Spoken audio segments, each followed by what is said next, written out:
Hello, I'm Mantastic'c and Fantastic, and today I just want to explain my thought process behind monster exchanging for various cards. So, I plan to exchange for Saitama right now, and to do so, I need 5 7-star Godfest exclusives, and this goes against everything that Oki is advocating in chat right now of only trading for cute cards, but Saitama I think is definitely worthwhile. And going through trade fodder, what you should always do is use things you have duplicates of, and at least for myself, I like to keep really 2 copies of 7-star Godfest exclusives, and the reason why I want to keep 2 copies is because they tend to get evolutions, multiple different colored evolutions that are meaningful and valuable.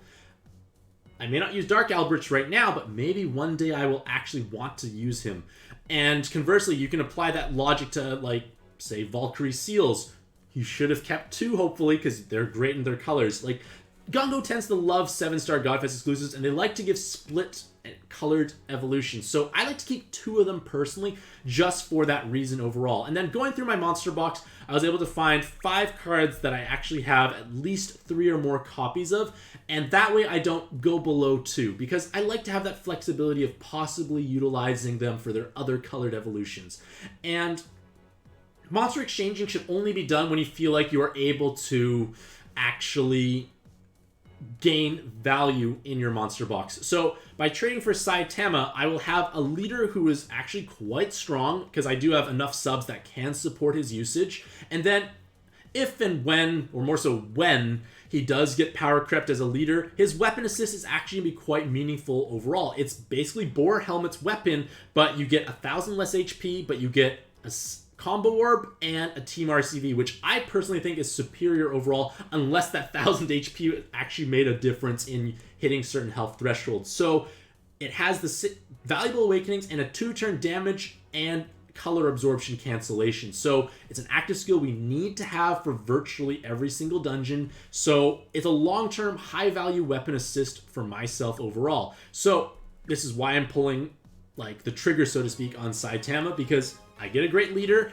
and I also will have a strong weapon assist. And then kind of continuing this train of thought, I'm going to trade for Shura and Mukuro after I do my free rolls, just in case I get them. But because in the YYH collab, it only takes 4 6-star Godfest exclusives, it's quite affordable. Like, I look at this list here, I know I have multiple copies of these cards in higher evolutions. I don't know why they don't let us trade, you know, like the higher evolution, because I would see, oh, I have 5 camis in this evolution, so I actually have many camis to spare. So I do recommend picking up Shura as per my review for the Rare Egg Machine for YYH, and also picking up Mukuro, because this weapon assist is quite valuable. It's a 3-turn haste, it's a cheap trade, there's a good chance you have lots of trade fodder lying around.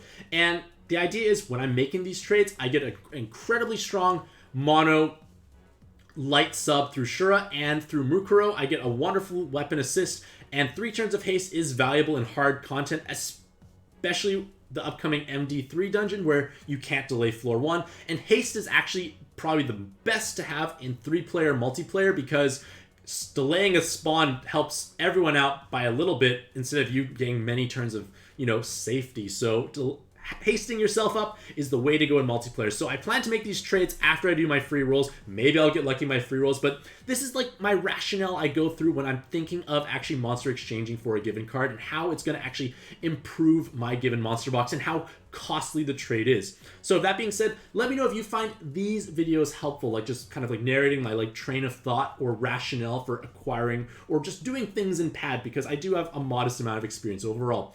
With that being said, hopefully you all have a truly fantastic day. I wish you all the very best luck in your own pad adventures, and happy puzzling.